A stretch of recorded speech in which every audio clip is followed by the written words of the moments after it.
Can we begin, please?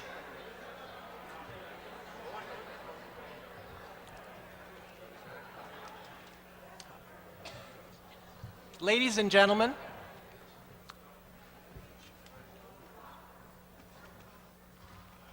let's begin. May is South Asian Heritage Month. It was created, as many of you will know, by an act of the Ontario Legislature a few years ago. And this is our 4th South Asian Heritage Month. It is a month of celebration and recognition of the place of South Asians in our Ontario society and their accomplishments. South Asians are today the largest minority group in this province, and this celebration is a co-sponsored one with the Law Society, Pro Bono Law Ontario, and the South Asian Legal Clinic of Ontario. To bring us greetings, we will have representatives of those organizations, but let me begin by introducing the Chief Justice of Ontario, Roy McMurtry, who will be our first speaker and will be giving us greetings. The Chief Justice, as many of us know, practiced law as a trial counsel for many years before being elected to the Ontario Legislature in 1975. As Attorney General, over a period of about 10 years, he played a major role in the patriation of the Canadian Constitution in 1982 and the creation of the Canadian Charter of Rights and Freedoms. Following periods as Canada's High Commissioner to Great Britain, and upon his return to Canada, he re-entered the practice of law, was appointed Associate Chief Justice, and then Chief Justice of the Trial Division of the Superior Court, and in February 1996, he was appointed Chief Justice of Ontario. May I call on the Chief Justice?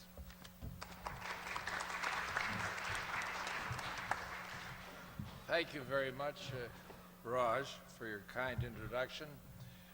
Senator Jaffer, distinguished legal colleagues, ladies and gentlemen. First of all, I'd like to express a very warm welcome to you, Senator Jaffer, on your first visit to Osgoode Hall, I understand. We're delighted to have you here and hope you'll come back and visit with us often. Now, somebody's organized the sun, so it's these tired old eyes of having a little difficulty seeing what I wanted to say. But I am, of course, very pleased to participate in this celebration of South Asian Heritage Month. And I would like to congratulate the Law Society, Pro Bono Law Ontario, and the South Asian Legal Clinic for arranging this special reception. And I'm delighted to be here to bring greetings and best wishes from the judiciary of our province. And I'd like to also take this opportunity to express my personal appreciation to the South Asian Legal Clinic of Ontario for its continuing commitment to assisting the South Asian community. Your commitment to the concept of pro bono law assistance continues to be an inspiration to the entire pro bono law movement. I personally value very much my many friendships in the South Asian community in Ontario, which actually began significantly, for me at least, in the 1970s when I had become the Attorney General for Ontario and the first chair of the Cabinet Committee on Race Relations. And as a result of my role on the committee, I was invited by both the governments of India and Pakistan to visit those countries on 2 separate occasions. And for me, the trips produced lasting memories. We traveled so widely and met so many interesting people from all walks of life that it is difficult for me to summarize my many reactions, or even to know, quite frankly, where to begin. The experience was simply an overwhelming one, as my wife and I were shown extraordinary warmth and hospitality. And seeing the many diverse facets of South Asian society, the constant shifting mosaic created by different races, languages, religions, and cultures made me see how important it is that stereotypes be broken and the richness of two of the world's oldest and most creative societies be accepted for what they are. We met farmers, lawyers, school children, factory workers, many political and judicial leaders, and speaking to them about their lives and their hopes taught me about the truth that humankind is often more than not united in its dreams and hopes for the future. And for me, some of the most promising and exciting places I've visited were the small villages of not more than 200 or 300 people. And walking through these villages, talking to some of the elders and the village craftsmen, and going into small village schools and seeing the children learning of their heritage and acquiring the skills and knowledge to tackle the problems of tomorrow. And I think seeing those children at their studies will stay in my memory when all the monuments, however magnificent and impressive, may have faded from it. And what impressed me most was the very variety and diversity, and the fact that this diversity existed in strong dedications to the identity and unity of their nations. And with their many religions, languages, and dialects, I think have much to say to Canada about how to build a nation that truly represents harmony and diversity.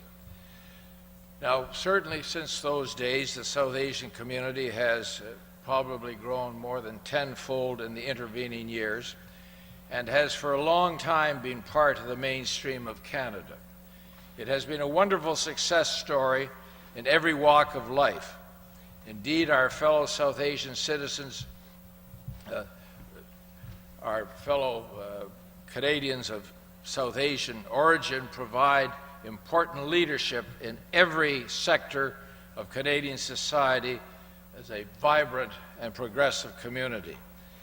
And again, I conclude by saying how delighted I am to be able to share briefly with you some of my thoughts about the importance of our South Asian heritage. And I believe that all Canadians should be proud of our nation's South Asian heritage. And I would like to simply conclude by wishing you all a very happy evening. Thank you very much.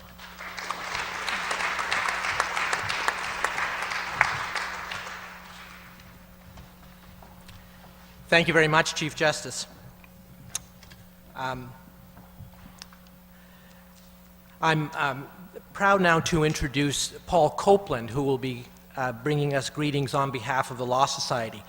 Paul is a partner at Copeland Duncan, practicing criminal law, civil litigation, and immigration and national security matters. He's a founding member of the Law Union and co-president of the Association in Defense of the Wrongly Convicted.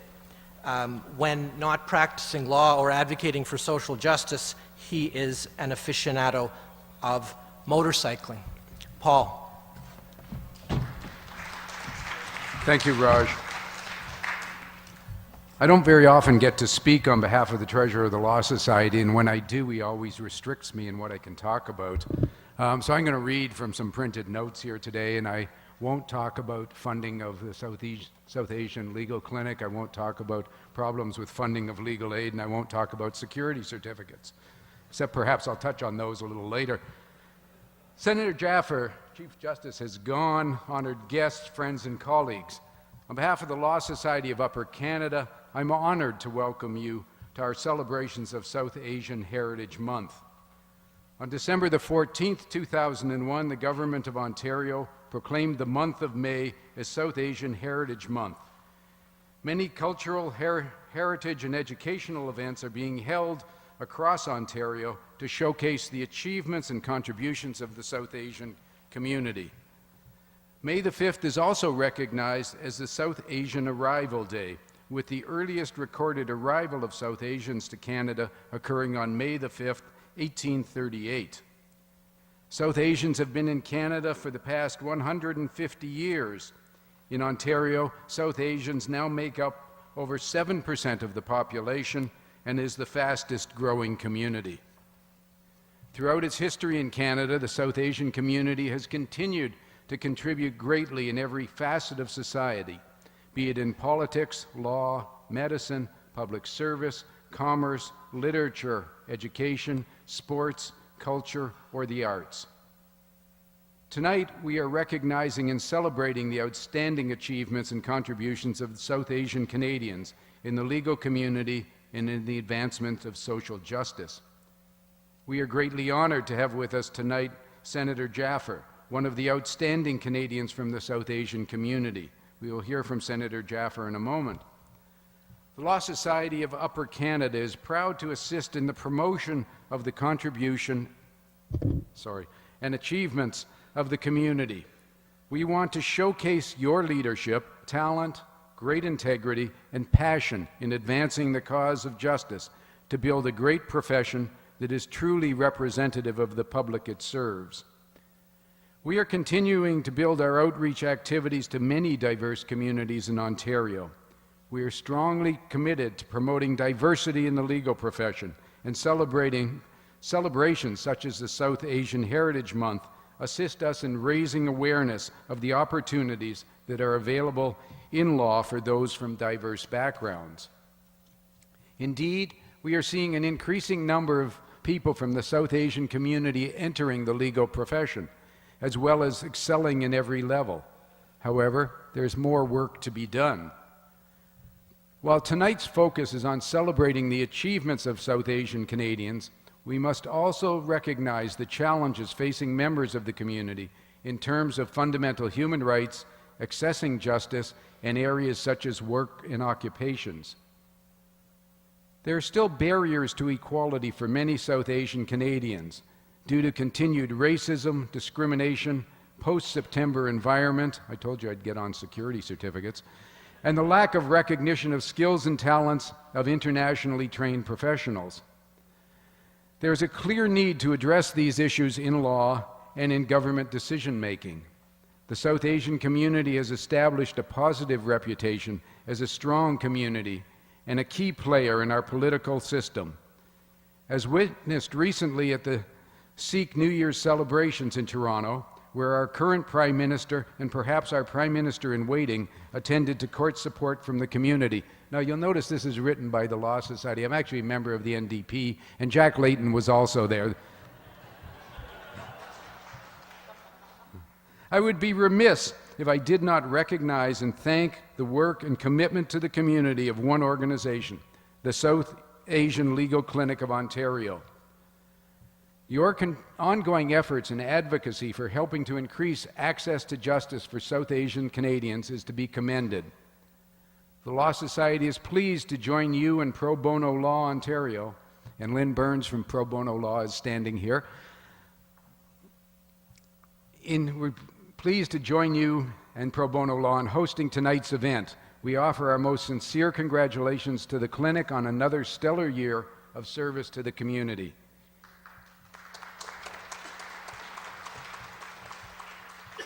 In closing, I hope the energy, talent, and spirit of achievement celebrated today inspire many more to build on the community's outstanding accomplishments and to not lose sight of what still needs to be done to achieve equality for the community. Thank you very much.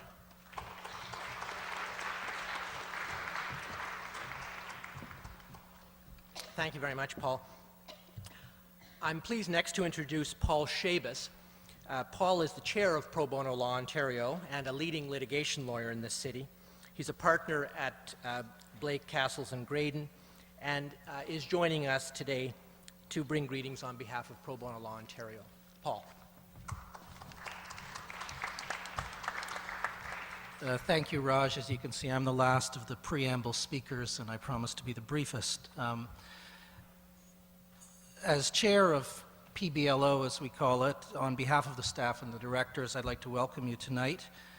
Canada is enriched and strengthened by the contributions of so many people from diverse backgrounds. And this month, of course, we celebrate the vital contributions and unique experiences of the approximately 2.5 million Canadians of South Asian descent. Salco, as we call it, is a great story.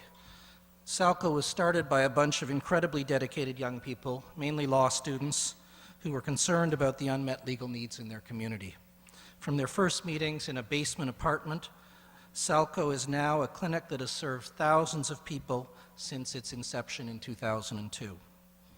PBLO congratulates Salco on another successful year, and I think it's fair to say that we all thank Salco and their volunteer lawyers for great service to the community. Salco is a remarkable example of community drive, determination, and a perfect partnership of community, public, and private resources. PBLO is proud to have played a part in the formation of Salco. We will continue to support Salco's efforts to expand access to justice for underserved South Asians across Ontario. Thank you, and I hope you enjoy the evening and this beautiful spring weather we have.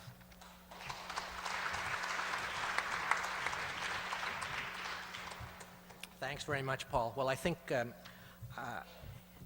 you've heard a good deal about Salco and the South Asian Legal Clinic of Ontario, and I had the opportunity to speak about its lack of funding last year, but I was muzzled this year, so you'll have to look back at last year's speech, and you've also heard, I think, unanimously from the panel about that, so you can consider that as well. Now, it's my honor to introduce next our keynote speaker, the Honorable Senator Mobina Jaffer. Senator Jaffer represents British Columbia in the Senate of Canada. I still know her to be a human rights lawyer and activist. She is the first South Asian female lawyer in British Columbia. She was appointed to the Senate in 2001 as the first South Asian person, the first Muslim woman, the first African. In 2002, she was appointed as the Special Envoy to the peace process in Sudan. As the Special Envoy, Senator Jaffer works alongside her counterparts worldwide to aid the people of Sudan in the search for peace. Appointed to the Senate in 2001, Senator Jaffer continues to bring issues of human rights and other important issues to her colleagues in the Parliament of Canada, all the while still maintaining her law practice in Vancouver. She's a member of the Senate Standing Committee on Official Languages, the Standing Committee on Rules, Procedure, and Rights of Parliament, and the Senate Committee on Internal Economy, Budgets, and Administration. Within the community, Senator Jaffer is a supporter of a vast array of community-based organizations, having been involved with the YWCA, the Aga Khan National Conciliation and Arbitration Board, more recently as the honorary patron of St. James Foundation, the Mainstream Association of Proactive Community Living, the Center for Indo-Canadian Studies and Research. She firmly believes that it takes the concerted efforts of a community to achieve anything, and she is therefore deeply rooted in the community. Born in Uganda, Mobina Jaffer was educated in both England and Canada, earning her LLB from London University in England and going on to complete the Executive Development Program at Simon Fraser University in Burnaby, BC. She clearly has an extensive record of achievement in the areas of equality and justice, and we are delighted, and I ask you to join me in welcoming her as our keynote speaker for South Asian Heritage Month celebrations. Senator Jaffer.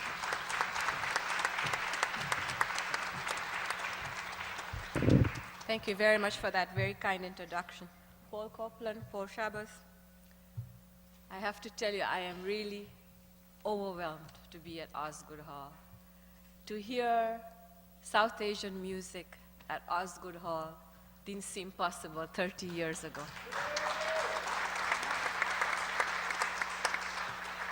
I've just been saying to myself, should I burst out crying? That will show that I am truly overwhelmed, which I am, and I may not be able to continue with my remarks, but I want to thank all of you that have made it possible that we can have an event of a South Asian heritage at Osgoode Hall. Hopefully we will have more people from other communities joining us in this celebration in future years. But I want to thank you and congratulate you for achieving so much.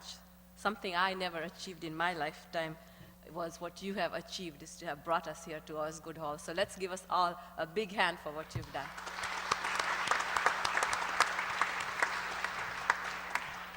I was very much touched when I was asked to speak here, and I have to tell you that I'm not from Ontario, and I'm sort of a little bit in awe of Ontarian lawyers, and so I didn't know what I could add to, but give a politician a mic, and you never can resist one, so here I am.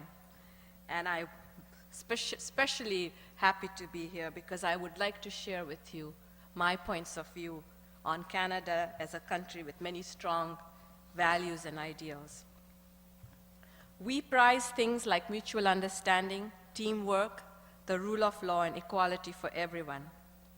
We also see the value of offering a helping hand, as was demonstrated by our outpouring when the tsunami incidents happened. Many of us here can truly say that we have benefited from the values we share with our neighbors as Canadians. That is because this is a country that cherishes and finds its strength in diversity.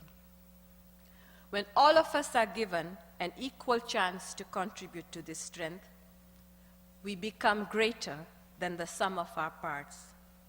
Canada's success in cultivating this kind of strength is what makes it the greatest country in the world.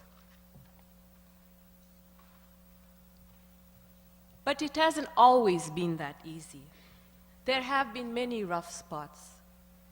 And when Paul was speaking, I wasn't going to talk about this either, Paul Copeland. We are going through a very difficult time in our country at this point with the terrorist bills. And it is up to all of you here to make sure that we stand up for what is right. So make sure that you support Paul Copeland in his work.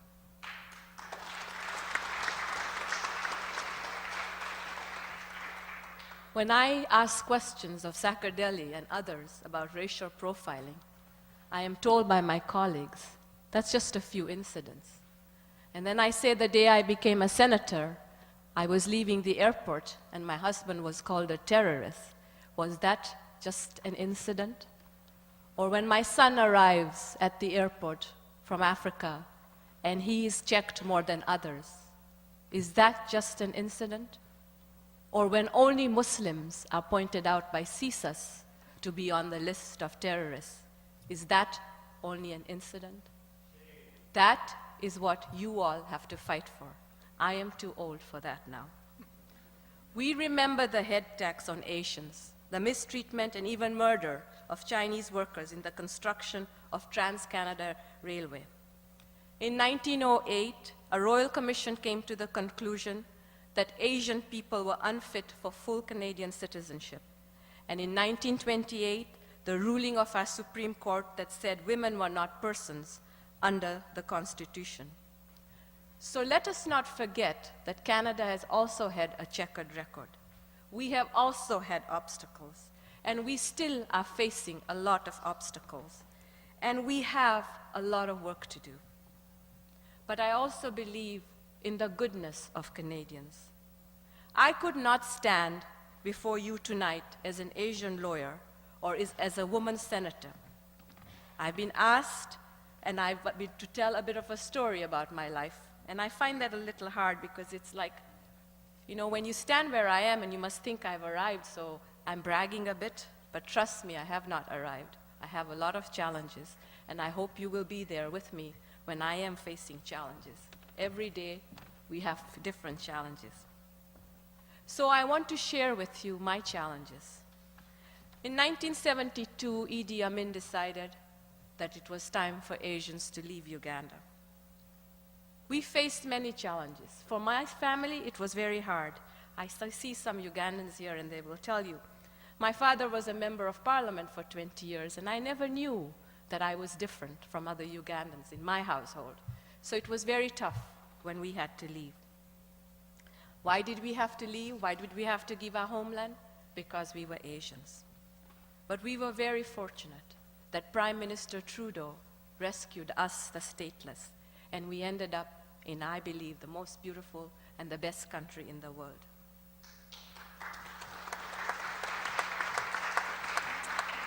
But when Idi Amin took away all my possessions, he did not break my spirit. When Idi Amin made me stateless, he did not break my spirit. But when the Law Society of British Columbia said that I could not practice law in British Columbia, my spirit was broken. I was a mother of a 6-month-old child, a husband who had been tortured in Uganda and could not work, and I had $10 in my pocket. I was desperate. The Law Society would not even give me a form to assess my qualifications. I started working in a law firm as a mail sorter.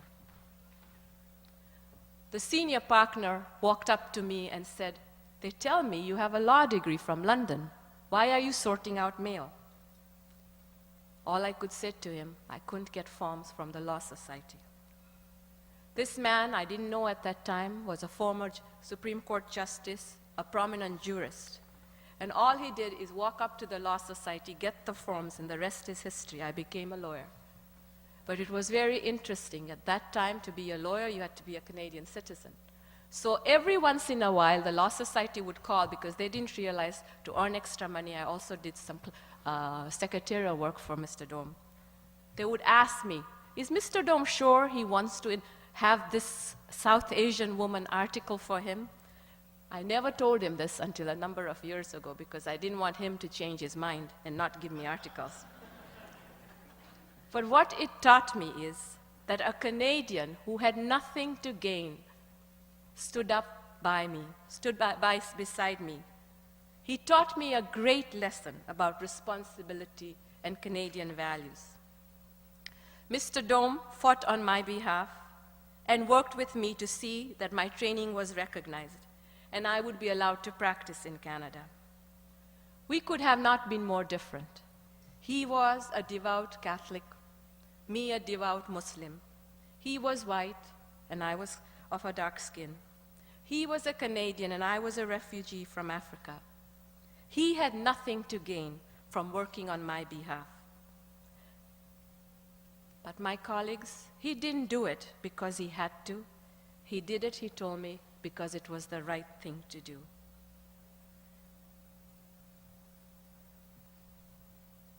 That is the reason that I am a lawyer.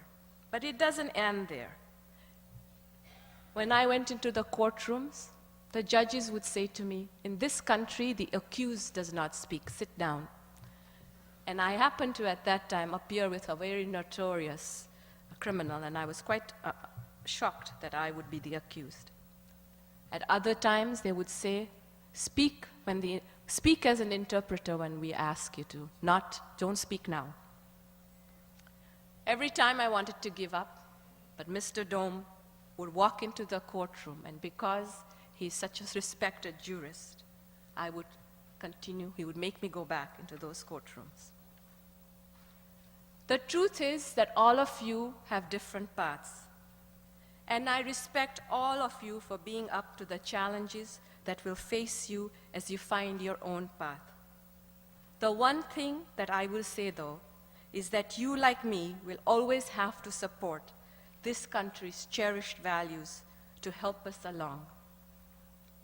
We cannot take our values, our principles for granted. We must make sure that now our values, our principles, and our rights are being honored, that others are not left out. We recently celebrated the 20th anniversary of Section 15 of the Charter, and it remains a key legal protection of our country. You know, when I go to UK, to US, to many places, and we talk about the Terrorism Act, people look at me in envy and say, but you have the charter. But I don't think our judges are quite over their fear of what the charter is about. All of you young people here are going to have to educate our judges as to what the charter is all about. I have to tell you that being from this special country leads to many, many challenges. I've had the honor to represent our country in many countries in Europe and Africa as the head of delegation. I have European prime ministers and ministers say to me, but you don't look Canadian. How did you come to represent Canada? And I say to them, welcome to my new country. This is what the new Canada looks like. Get used to it.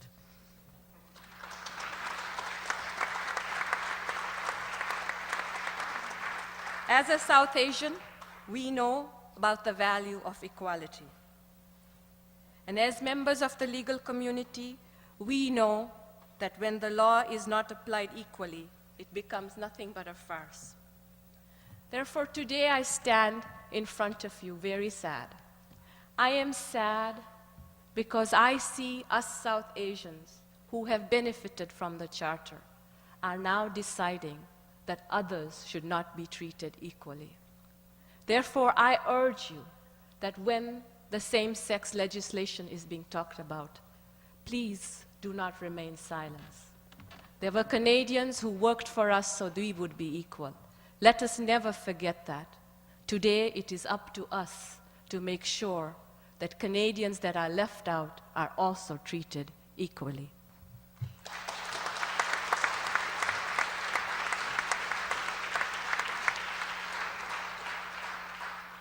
We all chose the legal profession for different reasons. I chose it because I thought I was going to go into politics in Uganda. I never thought that this is where I would end up. But we also chose it because we know that there is conflict and we want to bring around harmony. And in all our separate ways, we are working towards harmony. At the Pro Bono Clinic, you don't have to give up your time. Paul is a very busy person. He doesn't have to give up his time. Paul Copeland does not have to give up his time for what he does. But when we really look inside us, we have joined this awesome profession because we care and we want to create harmony in society. That's why we are lawyers. And let us never forget that. And because we are lawyers, and because we have to talk about harmony, some of you have heard me say this many times, so please bear with me. I want to tell you that creating harmony means that we have to look at who is being left out and whose rights are being trampled. And why did I become a lawyer? Yes, there is the billable hours. Yes, there is the difficult judge in whom, and I have appeared in front of many difficult judges. And yes, we have to prepare that brief. But the reason we are so proud of this profession is when nobody else stands for the Paul Bernardos, for the Carla Homokas, it is the legal profession that stands for what is right. So today, when you go home, I want you to think about this very carefully and see who around you is not within the circle of equality. And who do we have to bring into our circle to make us a really harmonious society? And why is that important? Because when I was little, my mother had this dream. My father had this dream that I'd be a politician, and my mother had this dream that I would be a piano player. And you can see who had influence on my life. And she would always push me to learn piano, and I had a mind of my own, let's leave it at that. And so she would say to me, to have real harmony in society, you have to play on the black keys and on the white keys. So to make her mad, I would sometimes play only on the white keys and sometimes only on the black keys. And I challenge you, you try that. It doesn't sound very harmonious. So to have real harmony in Toronto, in Ontario, in Canada, we have to include everybody. We have to play both on the black and white keys. My fellow lawyers and people who will soon join us as lawyers, if anybody thinks that I have arrived because I'm a senator, you are mistaken. I will arrive when all of us in this great country are treated equally. Thank you very much.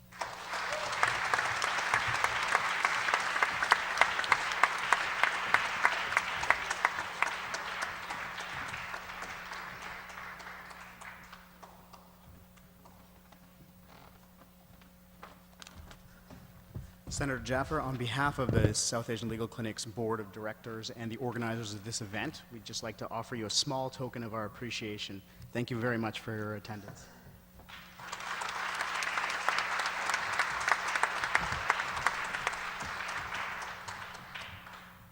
That was Kiran Datta, who's the chair of SALCO.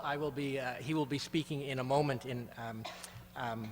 on his own on behalf of SALCO. But before doing that, I'd like to call upon Dr. Shafiq Qaadri, who is bringing greetings on behalf of the Premier of Ontario. Dr. Qaadri.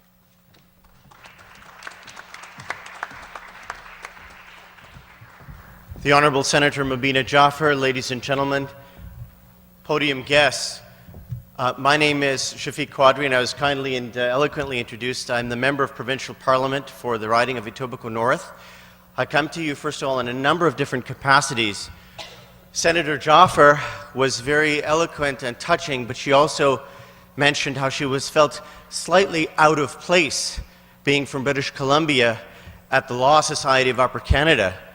Well, I can tell you as a doctor, I feel even more out of place and marginally intimidated because, of course, our interactions with the legal profession are of a different nature, generally speaking. In my many capacities, I'd like to first of all offer you greetings on behalf of the Honourable Dalton McGuinty, the Premier of Ontario, as well as the Attorney General, the Honourable Michael Bryant. And he sent me, and obviously I'm very honoured to be here on my own capacity, but simply to let you know how much we value, honour, and welcome this type of initiative. Initiatives such as the South Asian Legal Clinic really embody, I think, the spirit of Senator Jaffer's remarks. She, in her many capacities and her many roles, has been a trailblazer and really a guiding light to many of us who have taken up the torch in our various levels, whether it's at the municipal or provincial or federal level.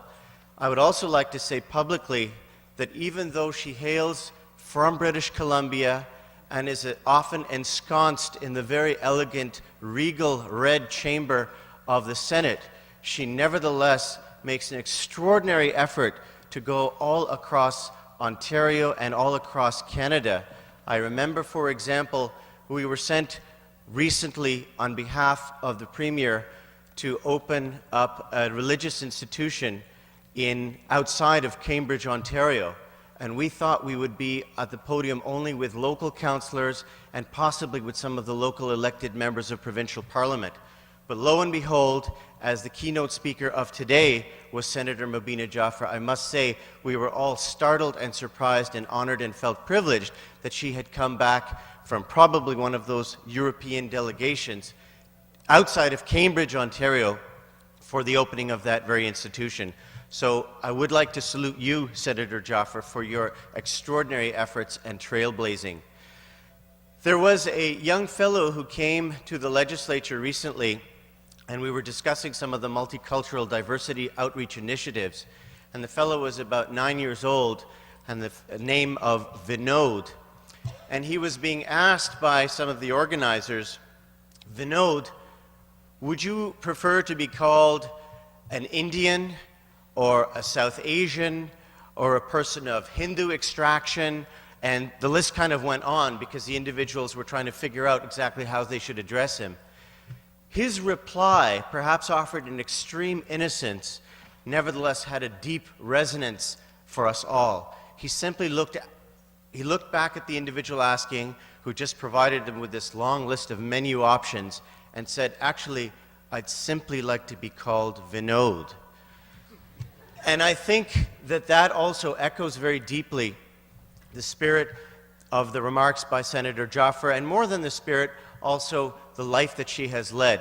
And if I may, Senator Jaffer, with your permission, like to perhaps attribute that to one of our mutual philosophic founding fathers, and that is, of course, the Right Honorable Pierre Elliott Trudeau. Whatever your political stripe, whatever your particular background or perspective, leftist, rightist, etc., I think we all must acknowledge, especially the new Canadians or newer Canadians or the immigrants, the multicultural Canadians, that that individual, a long time before the word became current, accepted, commonplace, understood deeply the value of fundamental human dignity and tolerance and harmony, another word that Senator Jaffer was referring to. So I would like to simply once again offer you greetings, thank you for all that you have done on behalf of all Ontario's and Canada's communities, and I'm once again very honored and privileged to share a podium with Senator Jaffer, though, as I said, slightly intimidated to be at the Law Society of Upper Canada. Anyway, thank you very much. Good evening.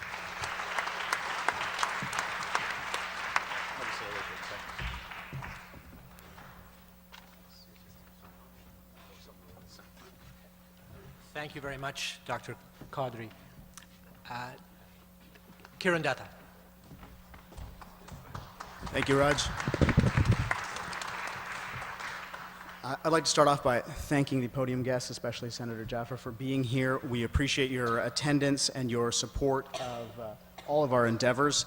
I'd also like to thank the Board of Directors of the South Asian Legal Clinic of Ontario.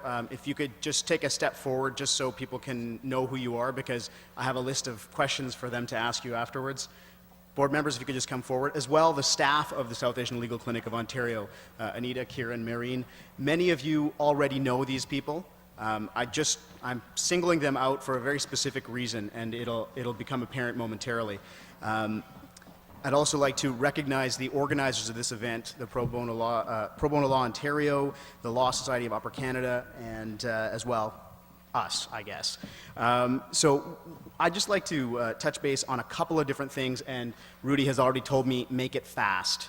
I'll start out by saying that I am not a lawyer, and so I will be giving legal advice later on over here. Most of my legal advice is talk to a lawyer, so you're okay. I'd just like to reiterate a couple of important statistics. South Asian community in Ontario is the largest visible minority group in the province, and the fastest growing. What's more troubling is the size of economic disparity. 30% live below the low-income cutoff line, and SALCO has been due in large part to the efforts of the volunteers and the staff. We've been able to serve, what's exciting to say, thousands of clients. But there are thousands of more that we are unable to get to because of limitations in our funding and the fact that we don't have permanent funding. We operate, I don't know if this is right to say in the context of the Law Society, by hook or by crook. Not so much by crook, more by hook, in case anyone's writing this down. And I would encourage you to speak to these people, find out how you can get involved. Many of you are already involved as pro bono lawyers, but you don't have to be a lawyer to be involved with this issue, because legal issues impact far beyond the scope of legal, specific legal matters. So it involves family, it involves life. And anyone who has any interest in helping, please talk to these people, ask them more about what we do. Thanks, guys. I'd just like to also thank all of the pro bono lawyers who've been involved over the last 2 years of this project, and the volunteers who've been involved. Please contact us, talk to these people, find out how you can do more. And as Senator Jaffer said, it's not what you have to do, and this is definitely something that you do not have to do. It's something that I believe we should do. There's a huge gap in services, and I'm excited to hear that Mr. Qaadri said that they value the efforts that we're doing. And I would respond by saying we will value your continued and expanded support, which we can talk about later, at a different time. But thank you very much for attending. I'll turn it back to Raj, and please approach the board and staff and discuss how you can get involved. Thank you very much.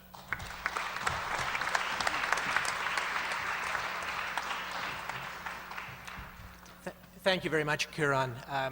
The story of SALCO is really an admirable one of committed individuals, some of whom you see here, and many others who have put in enormous effort against formidable odds and continue to struggle. And I hope you will do what you can to assist